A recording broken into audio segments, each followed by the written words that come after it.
ब्रह्म तस्मै श्री गुरवे नमः। कृष्णाय वासुदेवाय हरये परमात्मने प्रणतक्लेशनाशाय गोविन्दाय नमो नमः। कृष्णाय वासुदेवाय देवकी नन्दनाय च नन्दगोपकुमाराय गोविन्दाय नमो। वसुदेवं सुतं देवं कंसचाणूरमर्दनं देवकी परमानन्दं कृष्णं वन्दे जगद्गुरुं।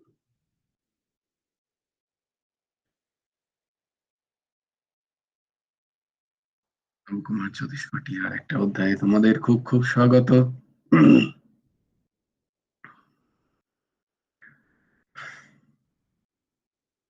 আমরা আজকে শ্লোকগুলো একবার পড়ে নিই। ধর্মক্ষেত্রে কুরুক্ষেত্রে সমবেতাयुयुत्सवः मामकाः पाण्डवाश्चैव किम् अकुर्वत सञ्जय। यत्र योगेश्वरः कृष्णो यत्र पार्थो धनुर्धरः तत्र श्रीर्विजयो भूतिर्ध्रुवा नीतिर्मतिर्मम। यदा यदा हि धर्मस्य ग्लानिर्भवति भारत अभ्युत्थानमधर्मस्य तदात्मानं सृजाम्यहम्। परित्राणाय साधूनां विनाशाय च दुष्कृताम् धर्म संस्थापनार्थाय संभवामि युगे युगे। कर्मण्येवाधिकारस्ते मा फलेषु कदाचन मा कर्मफलहेतुर्भूमा ते सङ्गस्तः। योगस्थः कुरु कर्माणि सङ्गं त्वक्ता धनञ्जय सिद्ध समो भूत्वा समत्वं योग उच्यते।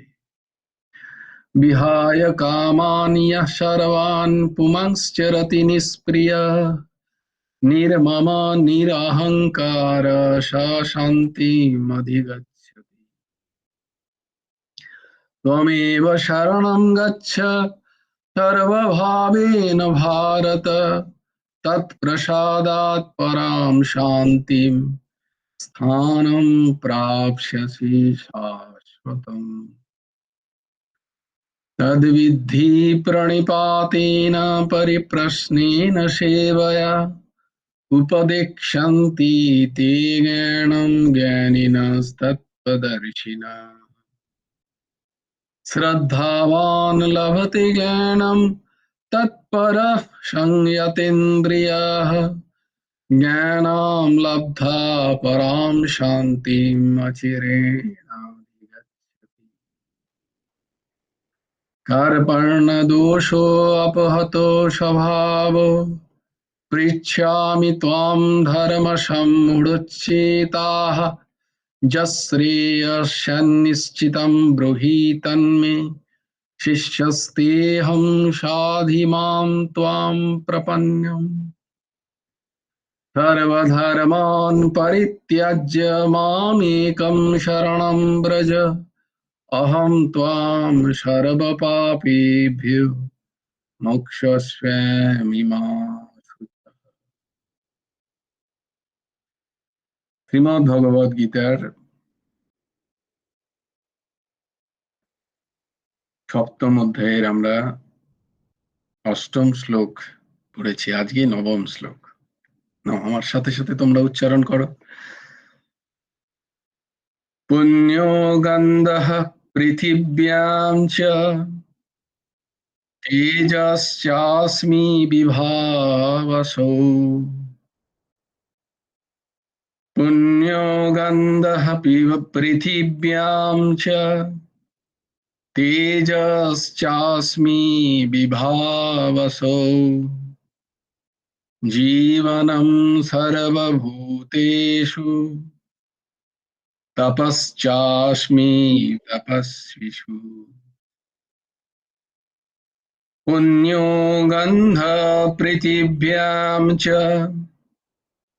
तेजश्चास्मि विभावसो जीवनं सर्वभूतेषु तपश्चास्मि तपस्विषु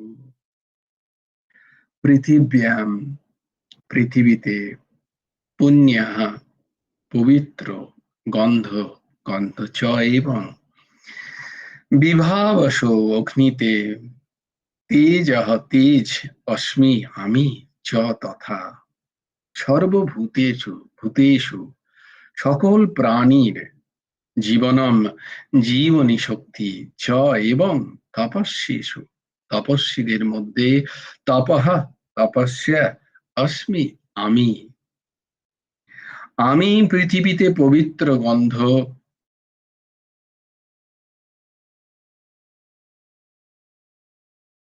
এবং তপস্বীদের তপস্যা।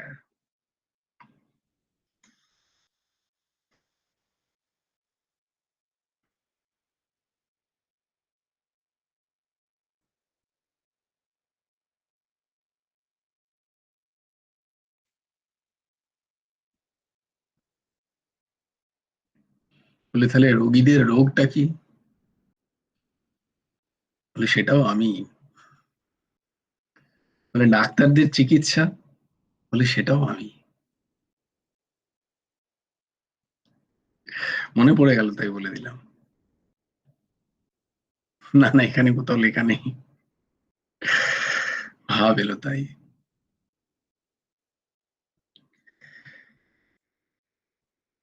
গন্ধ যদি না থাকে তাহলে কোনো পার্থিব বস্তু, পৃথিবীজাত কোনো বস্তুরই অস্তিত্বকে ঠিক ঠিক বোঝা যায় না।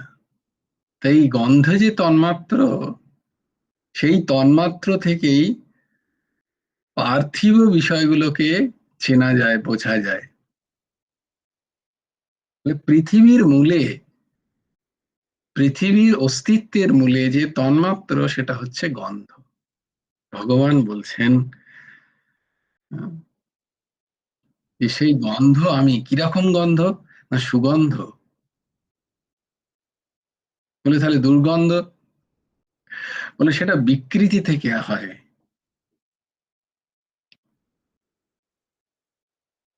কিন্তু গন্ধ যে তন্মাত্র, যার জন্য এই পৃথিবী প্রকাশিত, পৃথিবীর যে মূল, পৃথিবীর যে কারণ, পৃথিবীর যে কারণ তন্মাত্র, তা হলো গন্ধ।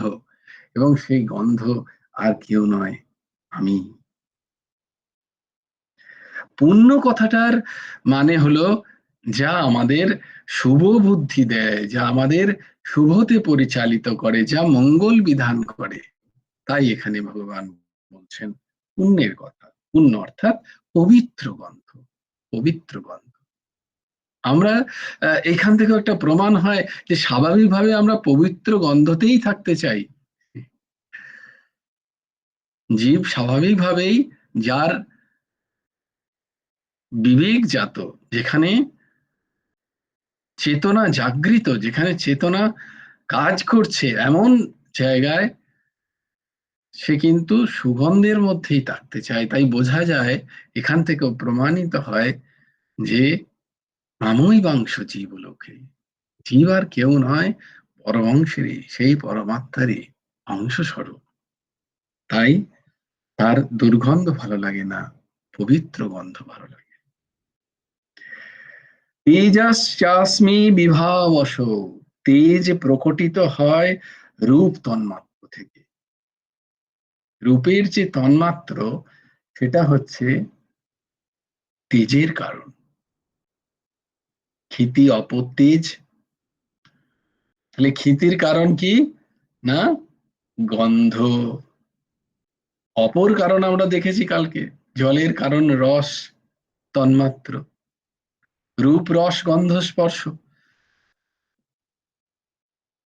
তাই রূপ যে তন্মাত্র, সেই তন্মাত্র কার কার কারণ? না তেজের কারণ। তেজের কারণ হচ্ছে রূপ। তাই ভগবান বলছেন, আর তারই প্রকাশ স্বরূপ আমরা অগ্নি দেখতে পাই। তেজ যে, তার যে প্রকাশ, তার যে অবয়ব, তার যে আহ অনুভূতি পূর্ণ, যার আহ অনুভব, সেটা অগ্নিরূপে আমরা, আমাদের কাছে প্রকাশ হয় তেজ। অগ্নিতে তেজ বিনা অন্য কোনো আর তত্ত্ব নেই। অগ্নিতে, অগ্নির যদি তেজ না থাকে, তাহলে অগ্নির অগ্নিত্ব নেই, তাহলে সেটা আলো হয়ে যাবে। হ্যাঁ? সেটা প্রভা হয়ে যাবে, ছটা হবে, সেটা অগ্নি হবে না। অগ্নির অগ্নিত্ব তখনই যখন তাতে গরম লাগে, তেজ লাগে।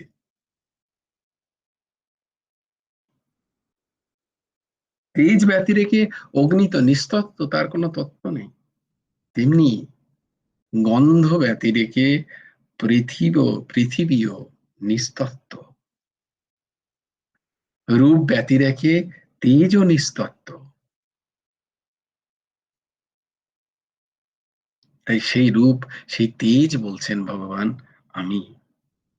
জীবনম সর্বভূতেষু, এই সমস্ত ভূতে জীবন রূপে আমি অবস্থান করছি।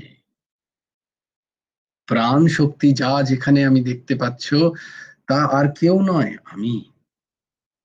বিদ্যমান যে জীবনী শক্তি প্রাণীদের মধ্যে, যার জন্য প্রাণীদের প্রাণী নামে অভিহিত করা হয়, সেই প্রাণ শক্তি আমি। তপশ্চাস্মি তপস্বীষু। তপস্যা কি? চুপচাপ এক জায়গায় বসে থেকে, আহ, চোখ বন্ধ করে বসে থাকাটা তপস্যা? তপস্যার একটা দিক সেটাও, কিন্তু কারণটা কি? ওই রকম ভাবে বসে থাকার কারণটা কি? কেন তপস্বীরা?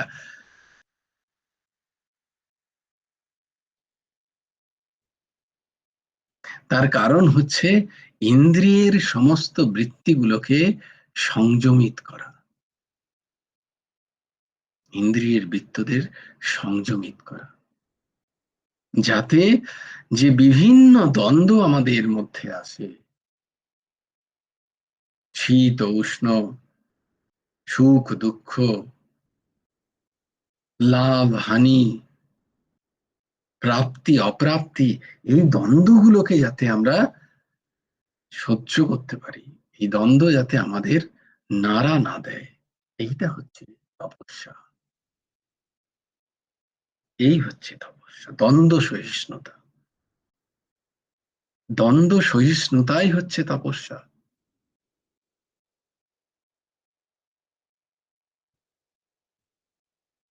কম বেশি তপস্যা তো আমরা সবাই করছি,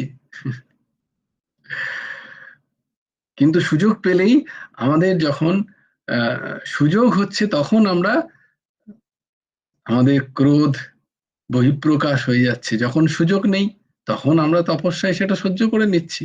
যদি সুযোগ না থাকে কি করছি? বলছি এটা সবসময় করো। বলছি এটা সবসময় করো। যেমন ধরো, আমার সামনে কোনো রাগ দেখানোর কেউ এলো, আমি তাকে রাগ দেখিয়ে দিতে পারলাম। কিন্তু এমন একজন হলো, সেও একই কাজ করলো, কিন্তু তাকে রাগ দেখানোর জায়গা নেই আমার, আমি সহ্য করলাম আমার রাগ। আমি তখন তপস্যা করছি কি করছি না? হুম, ব্যাস এটাই পার্থক্য, আর কিছুই নয়। সো সিম্পল, তাই না? আধ্যাত্মিক জীবন কতটা সোজা! আমরা ভাবি না বিশাল একটা কিছু করতে হবে, না না, যেটা করছো প্রত্যেক দিন সেটার ভোগে লাগিও না। তপ করছো, সব জায়গায় তপ করো। হুম, বলে ওখানে তো বলার ছিল না, তোমাকে বলার ছিল তাই বলে দিলাম। না, তাহলে তুমি তপস্বী হলে না। সেটা তো একটা সাধারণ পশুও করতে পারে। হ্যাঁ, তার ভাল লাগছে না, সে চেঁচাচ্ছে। তার কখনো ভাল লাগছে, সে লেজ নাড়ছে। তাহলে আমরা মানুষ হয়েও যদি সে একই কাজ করি, তাহলে তার আর আমার মধ্যে কি পার্থক্য রইল? তার মনের সংযম নেই, তার বিবেকের দংশন নেই, হুম, তার চেতনার উৎকৃষ্টতা নেই, তাই সেও ওই কাজ করছে। কেউ কিছু দিলে সে তার বশীভূত হয়ে যাচ্ছে, কেউ তা কিছু না দিলে তাকে গিয়ে কামড়াতে যাচ্ছে। আমাদেরও তাই দশা। হুম,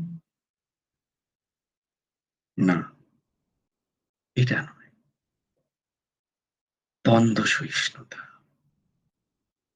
প্রচন্ড সুখের কারণ হলো, প্রচন্ড মদমত্ততার কারণ হলো, খুব প্রাপ্তি হয়েছে, তাতে অন্ধ হয়ে যেও না। বিবেক চক্ষু খুলে রাখো।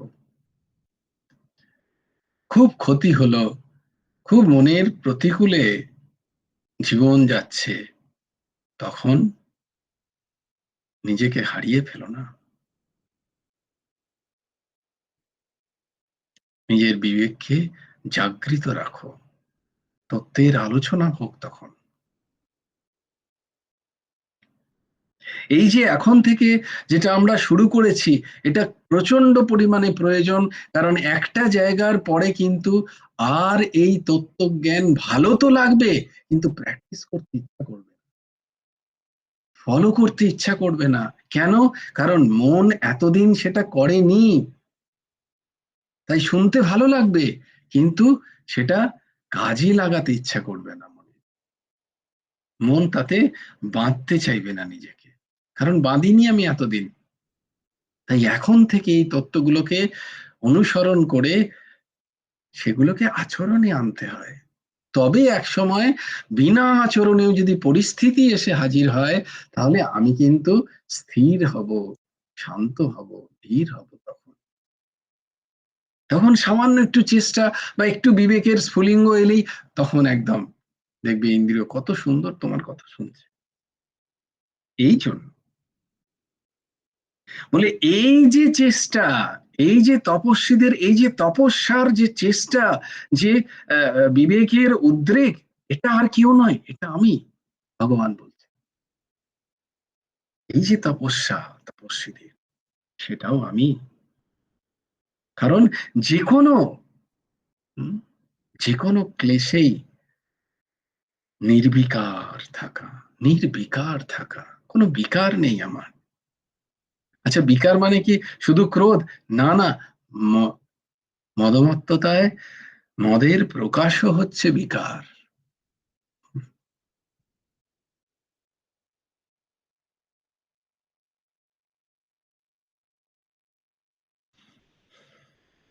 বিকার, নির্বিকার। তাহলে প্রকৃত তপস্যার সংজ্ঞা কি? না, সমস্ত জীবনের দ্বন্দ্বতে, সমস্ত ক্লেশে নির্বিকার অবস্থান, নির্বিকার থাকা, নিজেকে, নিজের অন্তঃকরণকে নির্বিকার করা, নিজের অন্তঃকরণকে নির্বিকার করা, এটা হলো তপস্যা।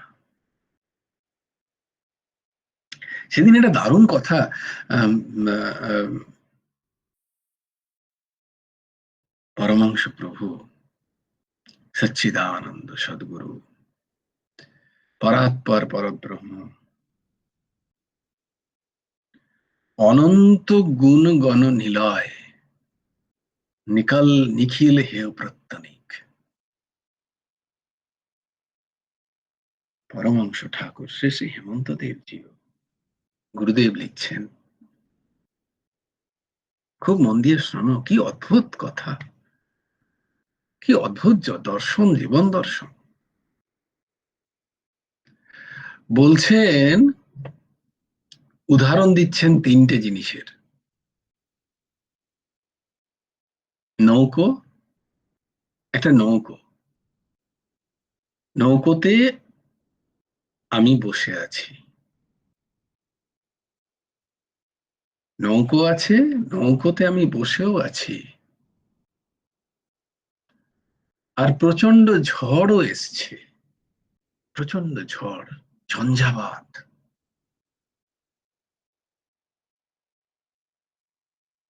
সব উড়িয়ে নিয়ে যাচ্ছে, ওলট পালট করে দিচ্ছে।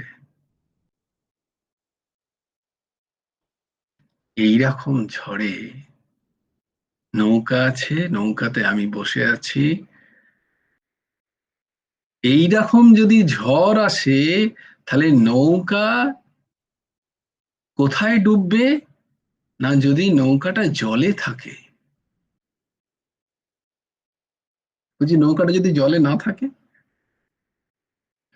ভগবান বলছেন যে নৌকো যদি জলে না থাকে, ঠিক একই ভাবে চিন্তন করো যে নৌকাটা ডাঙায় আছে রাখা, সেই নৌকাতেই আমি বসে আছি, ঝঞ্ঝাও এসছে, তাহলে কি ডোবার সম্ভাবনা আছে? তাহলে তো ডোবার সম্ভাবনা নেই। তাই বলছেন প্রারব্ধের কারণে, প্রারব্ধের কারণে, খুব ভালো করে শোনো, প্রারব্ধের কারণে, কর্মফলের কারণে, নিয়তির কারণে, ভাগ্যের কারণে আমার অবস্থান নৌকোতে হতে পারে, আর নৌকোতে হয়েই আছে। নৌকো মানে কি? এই সংসার নৌকো, এই সংসারে আমার, আমি এসছি, আমি সেখানে উপবিষ্ট বসে আছি সেই নৌকাতে, ঝঞ্ঝা স্বরূপ আমার সমস্ত কর্মজাল, সংসারের কাম ক্রোধ লোভ মোদ মৎসর্য, এসব কিছু আমার প্রারব্ধের বিভিন্ন কারণে ঝঞ্ঝাবাত স্বরূপ আমার ইন্দ্রিয়ের বিভিন্ন টান, পঞ্চ ইন্দ্রিয় পাঁচ দিকে টানছে, মন আরো প্রবল, সেও টানছে। বলে এইখানটায় উনি বলছেন এই মন, বলে এই পঞ্চ জ্ঞানেন্দ্রিয় তোমায় টানে টানুক ঝঞ্ঝার মতো, সে আছরাক তাদের বৃত্তি, কিন্তু বলছে মনটাকে স্থির করো, মনটাকে স্থির করার চেষ্টা করো, অন্তঃকরণকে স্থির করার চেষ্টা করো, তার চেষ্টা করো প্রারব্ধ অনুযায়ী পঞ্চ, কারণ প্রারব্ধ অনুযায়ী পঞ্চ জ্ঞানেন্দ্রিয়ের অবস্থান বা তার বৃত্তির পার্থক্য হচ্ছে কেন? কারণ আমাকে তো এই এই যে যুগে যখন এসছি তখন সেখানে আমার বাইরের পরিবেশের সাথে আমার পঞ্চ ইন্দ্রিয়ের বারবার মেলামেশা তো হচ্ছেই। আমাকে চাকরি করতে যেতে হচ্ছে, আমাকে ব্যবসা করতে যেতে হচ্ছে, আমার কিছু না কিছু কর্ম আছে, কর্মক্ষেত্র আছে, বিনা কর্মে তো কেউই থাকতে পারি না। তাই সবসময় যে আমি পঞ্চ ইন্দ্রিয়কে একদম তাকে সংযমিত করে তাকে সেটা সিদ্ধ মহাত্মাদের কাজ, যারা আহ, গুহা কন্দরে আছে। কিন্তু আমি তো প্রারব্ধের কারণে একটা সংসার পেয়েছি, প্রারব্ধের কারণে আমি একটা দেশ পেয়েছি, রাজ্য পেয়েছি, আমার পরিস্থিতি পরিবেশ আমার প্রারব্ধের কারণে সেগুলো। তাই তখন আমার পঞ্চ ইন্দ্রিয় তো সেই সমস্ত কিছুর সাথে সম্পৃক্ত হচ্ছেই, তার সাথে তো লেগে থাকছেই। বলছে এগুলো থাকবে, এগুলো থাক, অত নয়, কিন্তু মনটা, মনটাকে কেন ওখানে দিচ্ছ? করুক, মনটা ভগবানের শ্রীচরণে রাখো না, স্থির করো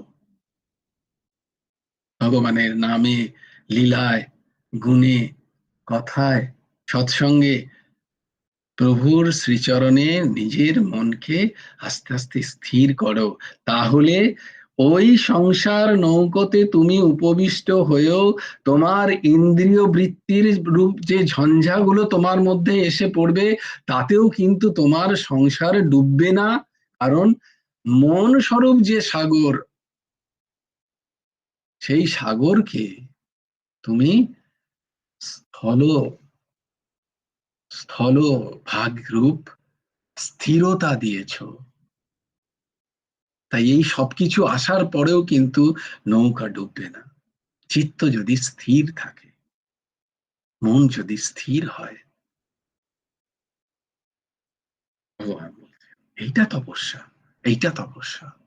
অন্তঃকরণ থেকে যেন আমাকে কেউ নড়াতে না পারে।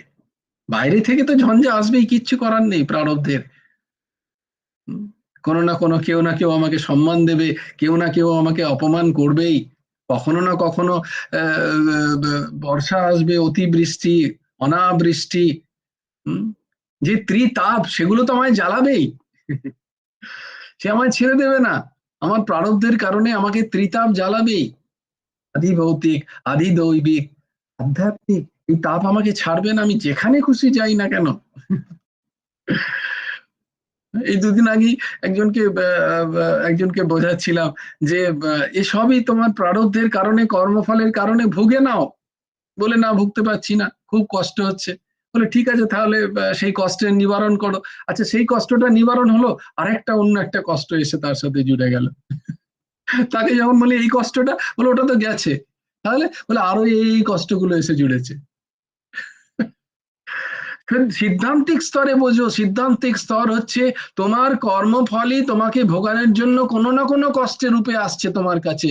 যদি কোনো কষ্টের লাঘব করো, সে আবার ছেড়ে দেবে না, সে আবার অন্য কোনো না কোনো কারণ রূপে এসে তোমাকে ভোগাবেই ভোগাবে। এটাই সিদ্ধান্ত। তুমি ভাবছো এইটা আমার কষ্টের কারণ, না। কষ্টের কারণ কোনো ব্যক্তি, পরিবেশ, পরিস্থিতি, রোগ জ্বালা, শরীর কেউ নয়। কষ্টের কারণ তোমার কর্ম। তুমি হয়তো কোনো কারণে ওই সময় ওইখান থেকে হয়তো মনে হলো যেন আমি স্বস্তি পেলাম, কিন্তু যদি না ভুগতাম ক্ষিয়তে কর্ম, কল্পকোটি শতৈরপি, না ভুগে কর্ম যাবে না।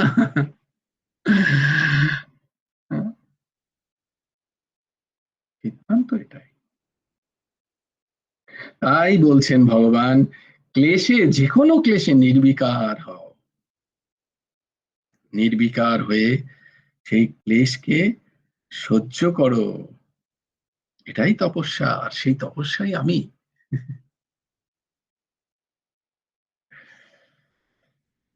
জগৎ সৃষ্টিতে ভগবান তো কর্তা বটেই, আবার ভগবানই কারণ, উপাদান। ভগবানই নিমিত্ত কারণ, আর ভগবানই উপাদান কারণ। তিনি কোথাও বাইরে থেকে কিছু আনছেন না।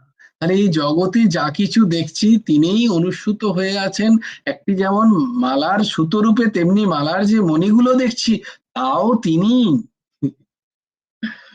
উপরের অবয়ব রূপ যদিও মিথ্যা কল্পিত আবেশ মনে হয়, কিন্তু সেটাও তিনি ছাড়া। তিনিই নিমিত্ত কারণ, আর তিনিই উপাদান কারণ।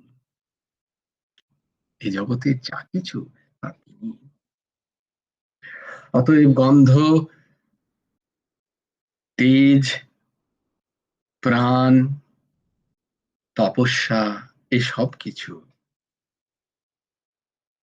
এর যে, এগুলো সব কারণ স্বরূপ। আর এর যে কার্য আমরা দেখতে পাচ্ছি, পৃথিবী, অগ্নি, প্রাণীর সঞ্চালন, জীবনের উৎস যেগুলো আমরা দেখতে পাচ্ছি, বা তপস্বীকে আমরা দেখতে পাচ্ছি, এসবই তিনি। তাই अखण्डमण्डलाकारम् व्याप्तं येन चराचरम् तत्पदं दर्शितं येन तस्मै श्रीगुरवे नमः। जय जय श्री राधे, जय जय श्री राधे, जय जय श्री राम। हरि বল, হরি বল, হরি হরি বল। জয় গুরুদেব, জয় গুরুদেব, জয় গুরুদেব। জয় জয় পরমাংশ ঠাকুর শ্রী শ্রী হেমন্ত দেব জিউর জয়। ভজ গুরু হেমন্ত দেব রাধে শ্যাম। জপ হরে কৃষ্ণ হরে রাম, রাধে শ্যাম রাধে শ্যাম, শ্যাম শ্যাম রাধে রাধে, রাধে কৃষ্ণ রাধে কৃষ্ণ, কৃষ্ণ কৃষ্ণ রাধে রাধে।